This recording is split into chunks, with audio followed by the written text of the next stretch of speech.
हाँ, हेलो बच्चों। अपनों ने कक्षा 9th में एक्सरसाइज नंबर फर्स्ट शुरू किया था और उसका फर्स्ट पार्ट अपनों ने कंप्लीट कर लिया था, जिसमें आपको क्या बताया गया था कि नंबर्स कौन कौन से होते हैं। Natural number, whole number, integers और रेशनल नंबर। अब आज जो अपनों ने कहा, और इसके साथ साथ मैंने आपको नंबर लाइन भी बताई थी। नंबर लाइन मतलब जिसके ऊपर अपने पास इंटीजर्स भी होते हैं, रेशनल नंबर्स भी होते हैं, सब ठीक है। लेकिन आज जो अपने काम कर रहे हैं वो है इर्रेशनल नंबर, मतलब अपरिमेय संख्याएं। रेशनल नंबर को आप परिमेय संख्याएं बोलते हो और इर्रेशनल नंबर को अपरिमेय संख्याएं। अब बात यह है कि संख्या रेखा यानी कि जो नंबर लाइन होती है उसके ऊपर जो स्थित अपने पास सारे जो नंबर्स होते हैं, उसके ऊपर जो अपने सारे नंबर्स होते हैं उनके बीच में अपरिमेय संख्याएं भी होती हैं। यानी कि परिमेय संख्याओं के साथ साथ अपरिमेय संख्याएं भी होती हैं। अब बात यह कि अपरिमेय संख्याएं कौन सी होती हैं, पता भी तो होना चाहिए। तो स्पष्ट रूप से अगर कहें तो अपरिमेय संख्याएं वे होती हैं जिनकी रूट वैल्यू, स्क्वायर रूट निकालते हैं ना, रूट वैल्यू हल हो ही ना सकती हो, उसे अपने अपरिमेय संख्या यानी इर्रेशनल नंबर बोलते हैं। जैसे √2 की वैल्यू पूरी फाइंड नहीं होती। √2 की वैल्यू क्या होती है? 1.414। ठीक है, इसको आगे हल करते जाओगे इसका आंसर कभी पूरा मिलता ही नहीं है। एज इट √3 की, √15, मतलब ओनली पाई जो है, इसके साथ इसके अलावा भी कई हैं। पूरी काउंटिंग में बहुत सारी ऐसी वैल्यूज हैं जिनकी रूट वैल्यू निकल ही नहीं सकती। उनमें से कुछ एग्जांपल यहाँ पे दे रहे हैं। √5, √6, √7 अप टू ये सब जो आपको दिखाई दे रहा है, √13, 14, 17, ये सब कुछ अपने पास जो भी वैल्यूज़ हैं ये सारी इर्रेशनल नंबर के एग्जांपल्स ले सकते हैं अपने। अब बात आती है कि इर्रेशनल नंबर और रेशनल नंबर क्या चीज़ है। तो नंबर लाइन के ऊपर एक्चुअल में जो नंबर्स होते हैं वो सारे वास्तविक यानी रियल नंबर्स कहलाते हैं, जिनके अंदर देखो पॉजिटिव रकम भी पॉजिटिव नंबर भी होते हैं, नेगेटिव नंबर भी होते हैं। रेशनल मतलब रेशो में यानी कि अनुपात, बटे वाली रकमें जिसको आप डेसिमल बोलते हो, वो भी होती हैं। उनमें से क्या रकमें होती हैं जो कई तो पूरी हल हो जाती हैं। जैसे सपोज करो मैंने आपको बोल दिया 7/2, तो बड़ा इजी वे में होता है 3.5। ठीक है, लेकिन अगर अपने रूट वैल्यू फाइंड करें तो कईयों की तो बड़ी आराम से निकलती है। जैसे 4 का रूट है तो 2 आ जाएगा, 9 का है तो 3 आ जाएगा, 16 है तो 4 आ जाएगा, एज इट। वो होती हैं परिमेय संख्याएं। लेकिन जिनको अपने हल ही नहीं कर सकते, डेसिमल के बाद जो हल होते ही नहीं हैं रूट वैल्यू में, उसको हम अपरिमेय यानी इर्रेशनल नंबर कहते हैं। कुल मिला के क्या बात बनी कि जो नंबर लाइन के ऊपर अपने पास नंबर्स हैं वो एक्चुअल में रियल नंबर्स कहलाते हैं, रियल नंबर्स। ओके, अब ये रियल नंबर इसको अपने क्या लिख सकते हो? परिमेय यानी रेशनल प्लस इर्रेशनल नंबर। ठीक है, अब ये बातें हैं तो छोटी छोटी, पर बेटा ये डीपली बहुत होती है, क्योंकि इनके बिना तो मैथ संभव ही नहीं है। और मैथ जब संभव नहीं है तो क्वेश्चन कैसे करोगे? तो इसलिए बेटा थोड़ा सा इनको दिमाग में बिठाना है। और ये जो रियल नंबर्स होते हैं ना, इनको कैपिटल R से दिखाया जाता है। ठीक है, अब अगर अपने वैसे कहें तो वास्तविक नंबर लाइन को क्या नाम दिया जा सकता है? Real number line. अपनों ने अभी तक क्या बोला था? सिर्फ नंबर लाइन। आज आपको क्या पता चला? ये रियल नंबर लाइन भी कहलाती है, क्योंकि इसके ऊपर जो वैल्यूज़ होती हैं वो रियल नंबर्स की वैल्यूज़ होती हैं, जिसमें रेशनल, इरेशनल, इंटीजर सब कुछ होता है। ठीक है, अब अपने को ये दिखाना है जो मोस्ट इम्पॉर्टेंट चीज़ है अभी जो मैं बताने जा रही हूँ, कि √2 को नंबर लाइन के ऊपर कैसे दिखाया जाता है। तो ये बेटा थोड़ा सा ध्यान से, मैं अभी आपके सामने ये कर रही हूँ तो थोड़ा सा ध्यान से करना। ठीक है, पहले अच्छे से देखना फिर खुद से करके देखना। सपोज़ करो ये मेरे पास नंबर लाइन है, ठीक है, जिसके बिल्कुल मिड में हम 0 लेट करते हैं। ये वैसे तो मैं ज़्यादा लंबी लाइन ले रही हूँ, बट ये 1 सेंटीमीटर की होती है। ये जो डिस्टेंस होती है ना मैं लेने जा रही हूँ, ये मैंने तो ज़्यादा ली है ताकि आपको समझ आ जाए। वैसे 1 सेंटीमीटर यानी कि जिसके 10 छोटी लाइन्स लगी होती हैं। 1 2 3 इतना बहुत है अपने लिए। ठीक है, इधर लेंगे तो -1 -2 एज इट -3। अब जब हम √2 की वैल्यू फाइंड कर रहे हैं, पहले √2 को हल कर लेंगे नॉर्मल, जैसे स्क्वायर रूट हल करते हैं, तो इसकी वैल्यू आएगी 1.1414। ठीक है, इसका मतलब क्या है कि 1 से ऊपर है। इट मीन्स हमारे को जगह कौन सी चाहिए, यहाँ से लेके यहाँ तक का पूरा चाहिए। अब अपना वैल्यू कहाँ से शुरू ना, 1 से, तो हम क्या करेंगे, 1 के ऊपर 90 डिग्री का एंगल लेते हैं। चाहे तो आप इसको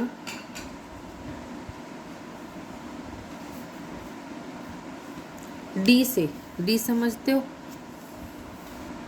तो ये हम डी यानी प्रोटेक्टर से 90 डिग्री का एंगल बना लेंगे। ठीक है, अब एंगल का निशान तो देखो यहाँ तक जाएगा। ठीक है, लेकिन हमें क्या है, हमें लगभग क्या पूरा 1 सेंटीमीटर का कंपास से आर्क लगा लेना, चाप लगा लेना।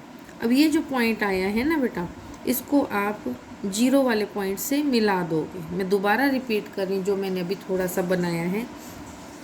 आपकी वैल्यू कहाँ से आनी है, 1 पॉइंट समथिंग से आनी है। तो आप 1 के ऊपर 90 डिग्री का एंगल लेते हुए प्रोटेक्टर की सहायता से एक लाइन लगाओगे 90 डिग्री के एंगल की, और उसको आप 1 सेंटीमीटर लेकर के जो निशान लगेगा उसको आप 0 से मिला दोगे। अब आगे वाला स्टेप थोड़ा ध्यान से समझना बेटा।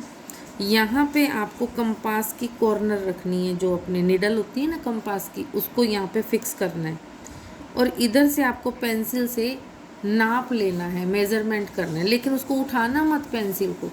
यहाँ पर कार रखा और यहाँ पेंसिल नाप के चलाते हुए आप ऐसे आ जाओगे। ठीक है, इस तरीके से आर्क लगा दोगे एक।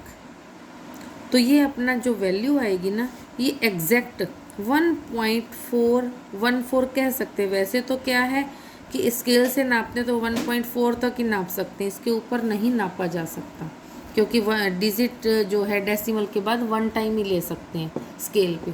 लेकिन अपने इसकी वैल्यू को अगर अपने पास ये 4 और 5 के बीच में आ जाता है, यहाँ पे तो बहुत गैप दिखा रही हूँ मैं, जबकि इतना गैप तो होता ही नहीं। ये सिर्फ आपको समझाने के लिए, ताकि आपको क्लियर से दिखाई दे। ठीक है, तो ये अपना √2 की वैल्यू यहाँ पे √2 आ जाएगा, और यहाँ से 0 से इसको मेज़रमेंट करते हुए यहाँ चलेंगे तो ये अपने पास ये वाली वैल्यू 1.414 के हिसाब से देखी जाएगी। तो ये अपना √2 को नंबर लाइन के ऊपर रिप्रेजेंट करना हो गया। ठीक है, इसको आप दोबारा करके देखना अपने आप, मेरे को उम्मीद है कि आप कर पाओगे। नहीं तो इसको दोबारा से देख के फिर से पोज करके थोड़ा थोड़ा स्टेप बाय स्टेप चलना। ठीक है, तो ये आपका यहाँ तक कंप्लीट हो। अब एक्सरसाइज 1.2 जो है उसकी स्टार्टिंग अपने करते हैं।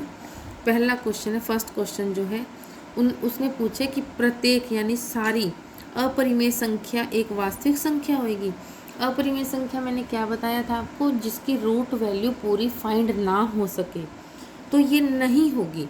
क्यों? क्योंकि वास्तविक संख्या में परिमेय संख्या और अपरिमेय संख्या यानी रेशनल और इर्रेशनल दोनों होती हैं। इसलिए क्या हो जाएगा ये प्रत्येक, हाँ तो ये सही है कि अगर अपने से क्या पूछा गया, इर्रेशनल नंबर जो है वो वास्तविक रियल नंबर होता है, तो सही है। रियल नंबर के अंदर क्या है अपने पास, रेशनल और इर्रेशनल दोनों हैं। तो अपने पास जो इर्रेशनल नंबर है वो हमेशा वास्तविक संख्या यानी रियल नंबर कहलाएगा। ठीक है, क्योंकि रियल नंबर के ही 2 पार्ट हैं, उसी में से एक पार्ट को पूछा गया क्या ये रियल है, तो यस ये रियल है, क्योंकि इसी का ही तो एक हिस्सा है। सेकंड पार्ट, संख्या रेखा का प्रत्येक पॉइंट m के रूप में लेके चलते हैं, रूट ऑफ m के रूप में, और m क्या है, एक नेचुरल नंबर।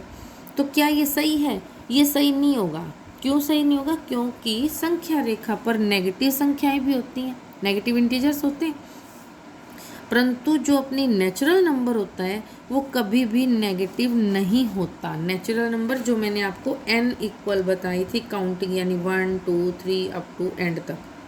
ठीक है, एंड तो खैर होता ही नहीं है काउंटिंग का, तो ये अपना ये रॉन्ग हो जाएगा, यानी सेकंड पार्ट नहीं में आंसर आएगा। ठीक है, थर्ड, प्रत्येक वास्तविक संख्या यानी हरेक वास्तविक संख्या एक इर्रेशनल नंबर। अभी उल्टा पूछ लिया कि जो वास्तविक संख्या होती है क्या वो केवल इर्रेशनल नंबर होता है, तो ये तो गलत है, क्योंकि वास्तविक यानी रियल नंबर दो नंबर्स का मिक्स होता है, रेशनल और इरेशनल। और वो क्या कह रहा है कि हर एक वास्तविक संख्या यानी रियल नंबर जो है इरेशनल होता है, तो ये रॉन्ग है, नहीं होता, क्योंकि वास्तविक यानी रियल नंबर में परिमेय यानी रेशनल नंबर भी शामिल होते हैं। ठीक है। अब सेकंड क्वेश्चन का जो फर्स्ट पार्ट है, सभी यानी कि जितनी भी संख्याएं हैं सारी धनात्मक यानी पॉजिटिव पूर्णांक यानी इंटीजर, पॉजिटिव इंटीजर्स जो हैं उनके अगर रूट वैल्यू निकाली जाए तो क्या वो इरेशनल नंबर नहीं होते? तो वो नहीं होते। उसने पूछा क्या होते हैं या नहीं होते, तो आंसर है नहीं होते। क्यों नहीं होते? क्योंकि जब हम पॉजिटिव इंटीजर्स के वर्गमूल फाइंड करते हैं यानी स्क्वायर रूट वैल्यू निकालते हैं, तो जैसे √2 का तो नहीं निकला, √3 का भी नहीं पूरा पूरा निकलता, लेकिन √1 का तो 1 ही होता है, तो ये तो रेशनल हो गया। तो यहाँ पे बात रॉन्ग हो गई ना, ये रेशनल हो गया। और अगर हम √4 को निकालते तो उसका भी 2 आता है, √9 का निकालते तो उसका भी 3 आता है, तो ये क्या हो गया रेशनल नंबर। तो ये वाली बात रॉन्ग हो जाती है कि सारे के सारे पॉजिटिव इंटीजर्स की रूट वैल्यू इरेशनल नंबर नहीं होते, रेशनल भी होते हैं। अब आगे जो आपका काम आता है बेटा, ये थोड़ा सा फिर वही आ गया, जैसे अभी आपको √2 को नंबर लाइन पे लेना सिखाया था, वही वाली वैल्यू अब √5 के लिए लेके चलनी है। तो आपने जो √2 वाली वैल्यू फाइंड की थी ना अपने नंबर लाइन पे, मैं दोबारा से रिपीट कर रही हूँ, थोड़ा ध्यान दे के समझना, थोड़ा इसका पार्ट और बढ़ जाएगा। ये मिड वैल्यू 0 ली, ये 1 2 3 4 इतना तो अपने को चाहिए ही नहीं है। ठीक है। और नेगेटिव भी हमें नहीं चाहिए, हम 2-4 पॉइंट लेके एक बार छोड़ देते हैं। -1 -2 -3 +1 +2 +3 एंड +4। ठीक है। तो √5 की वैल्यू को पहले सोल्व करना है। ठीक है। अब अपने पास ये है, थोड़ा आइडिया लेके रख लेना कि √5 की जो वैल्यू है, पहले तो मैं यहाँ पे इसकी वैल्यू पुट्टी कर देती, 2.236।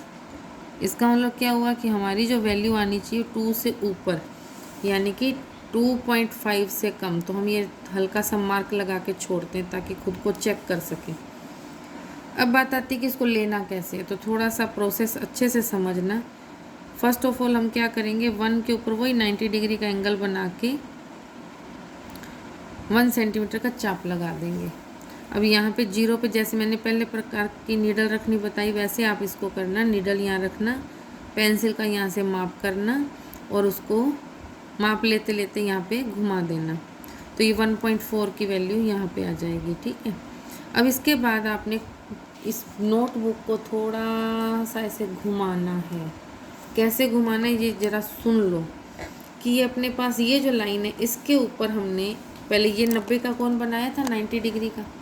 अब हमने क्या करना है, ये जो लाइन है जिसके ऊपर √2 लिखा था, √2 के ऊपर हमने 90 डिग्री का एंगल बनाना है। फिर से इसको फिर 1 सेंटीमीटर का चाप लगाना है, फिर 0 से इसको मिलाना है। अब यहाँ पे फिर प्रकार रखोगे, यहाँ पेंसिल रखोगे, उस पेंसिल को नापते हुए आप इसको यहाँ तक ले आओगे। ये आ जाएगी आपकी √3 की वैल्यू, जो कितनी होती है 1.73 1.73। यस, हाँ। तो ये √3 की वैल्यू यहाँ पे आ जाएगी। अब अपनों ने ये √2 था, ये √3 है। अब फिर एक स्टेप और लेना पड़ेगा। कैसे, इस कॉपी को, नोटबुक को थोड़ा और घुमाएं ताकि अपनी तरफ ये वाली बेस वैल्यू आ जाए। तो हम क्या करेंगे, यहाँ पे फिर एक 90 डिग्री का एंगल बनाएंगे। ठीक है। फिर इसको 1 सेंटीमीटर का आर्क लेंगे, फिर इसको 0 से मिलाएंगे, फिर यहाँ पे प्रकार की निडल रखेंगे, यहाँ पे पेंसिल रखेंगे और पेंसिल को नापते ही हम इसको यहाँ तक लेके आएंगे। अपने आप ही वो आएगी, लेके आएंगे क्या, वो खुद ही आएगी। ठीक है। तो ये अपने आप कहाँ तक आएगी, 2.236। हालांकि हमें तो क्या चाहिए, स्केल में हम सिर्फ 2.2 को नाप सकते हैं, 2.36 को नहीं नाप सकते। तो अपना वैल्यू आ जाएगी 2.33, 2 और 3 के मिड में आ जाएगी। तो ये आप करके देखना, ठीक है। और ये क्वेश्चन जो मैंने आपको बताया √2 की वैल्यू, √3 की, √5 की वैल्यू नंबर लाइन पे बताना, ये मोस्ट इम्पॉर्टेंट क्वेश्चन होता है। जब आता है ना तो ये लगभग ज़्यादा नहीं ना तो 3 या 4 नंबर, 3 नंबर का आराम से आता है। तो थोड़ा सा ध्यान से इसको दोबारा रिपीट करके करने की कोशिश करना, ठीक है। अब बात आती है कि वास्तविक यानी रियल नंबर और उनके डेसिमल मतलब जो उनका जो डेसिमल एक्सपेंशन होता है, मतलब डेसिमल के बाद जो अपने सॉल्व करते हैं, जैसे अपने कहते हैं ना कि आप 13 में 2 की टेबल का डिवाइड करो तो क्या आ जाएगा 6.5। तो 0.5 जो आया ना, इसके बारे में ऐसी संख्याएं जिनमें भाग करने पर डेसिमल के बाद कुछ अंकों तक हल करें तो शेषफल 0 हो जाता है, उन्हें हम शांत यानी कि टर्मिनेटिंग डेसिमल कहते हैं, ठीक है। यानी कि दशमलव का जो प्रसार है उसका अंत हो जाता है। जैसे मान लो, सपोज करो अपने पास है 28 पॉइंट अपने 28 ऐसी रकम लो जिसके बाद अपना डेसिमल की वैल्यू पूरी पूरी कट होती हो। तो सपोज करो अपने 26/5 ले लिया तो 5.2 आ जाएगा। तो ये अपनी कंप्लीट वैल्यू हो गई, यानी कि डेसिमल के बाद एक डिजिट हल करने पर हमें उसके नीचे जो उसका शेषफल है वो 0 मिल जाएगा। तो ऐसी रकम को हम शांत माने एक तरह से यूँ अगर अपने एक इसकी ट्रिक बनाए तो क्या हो गया, शांत हो गया वो। तो उसको अपने क्या कहेंगे, शांत यानी टर्मिनेटिंग डेसिमल वैल्यू, ठीक है। लेकिन कुछ संख्याएं ऐसी भी होती हैं जिनको भाग देते हैं, मतलब डिवाइड करते हैं, तो डेसिमल के बाद लगातार अंक चलते ही रहते हैं, ख़त्म होती ही नहीं है संख्या, शून्य तो मिलता ही नहीं है। जो उसका रिमाइंडर यानी शेषफल होता है नीचे, क्रॉस तो आता ही नहीं है, बल्कि एक क्या हो जाता है, अंकों का एक ग्रुप होता है जिसकी रेगुलर रिपीटिशन होता जाता है। मतलब उसके जैसे 3-4 अंक हैं, वापस फिर वही रिपीट, ऐसा भी होता है। जैसे सपोज करो 10 में 3 का डिवाइड किया तो 3.333 आता ही जाएगा, चाहे आप इसकी 10 कॉपीज़ भर लो, ये 3333 आता ही जाएगा। तो इसका मतलब क्या हुआ कि ये शांत तो नहीं है, ये शांत तो नहीं हुआ। इसका मतलब ये है कि इसका कुछ और आंसर है। इसका आंसर होता है अनवसानी आवर्ती अशांत संख्याएं। अनवसानी जो चलती जाती हैं, ठीक है। और जैसे अपने 1/7 ले तो उसके ये वाला रिपीट होएगा, कैसे 1/7 का 0.142857, फिर वही शुरू हो जाएगा 142,857 142,857। तो अपने क्या करते हैं, जो ये बार बार आते हैं ना, चाहे तो ये ग्रुप के रूप में आए, चाहे सिंगल डिजिट के रूप में आए, तो इसको हम क्या कहते हैं, नॉन टर्मिनेटिंग रिक्वायरिंग यानी कि अनवसानी आवर्ती अशांत संख्याएं। ये नाम याद रखना जरूरी है, क्योंकि ये जो आपके होते हैं ना छोटे ऑब्जेक्टिव टाइप क्वेश्चन या एक एक लाइन के जो क्वेश्चन पूछे जाते हैं, उसमें 1-1.5 नंबर का क्वेश्चन आ जाता है ये। अब बात ये कि जो रिपीट होते हैं उनको हम रिप्रेजेंट कैसे करें। जैसे अभी बताया था 10/3 है तो 3.3333 आ रहा है ना, तो 3.3 के ऊपर बार लगा देंगे, इसको बार बोला जाता है। ऊपर छत जो डालते हैं ना, लाइन लगाते हैं, इसको बार बोला जाता है। ऐसे क्या करेंगे, 1/7 को जैसे मैंने बताया ग्रुप बार बार रिपीट होता है, तो इस ग्रुप पूरे के ऊपर बार लगा देंगे, ठीक है। तो इसको हम क्या बोलते हैं, अनवसानी आवर्ती अशांत संख्याएं। तो ये ध्यान रखना। आज का काम मेरे हिसाब से इतना सफिशिएंट है, कल अपने आगे इसके और करेंगे। और आप इसको पूरा करो, लाइक करो, शेयर करो, सब्सक्राइब भी करना, औरों से भी करवाना, और काम ज़रूर पूरा करना। और जो ना आए कमेंट सेक्शन में दोबारा से मेरे से पूछो। ओके बेटा।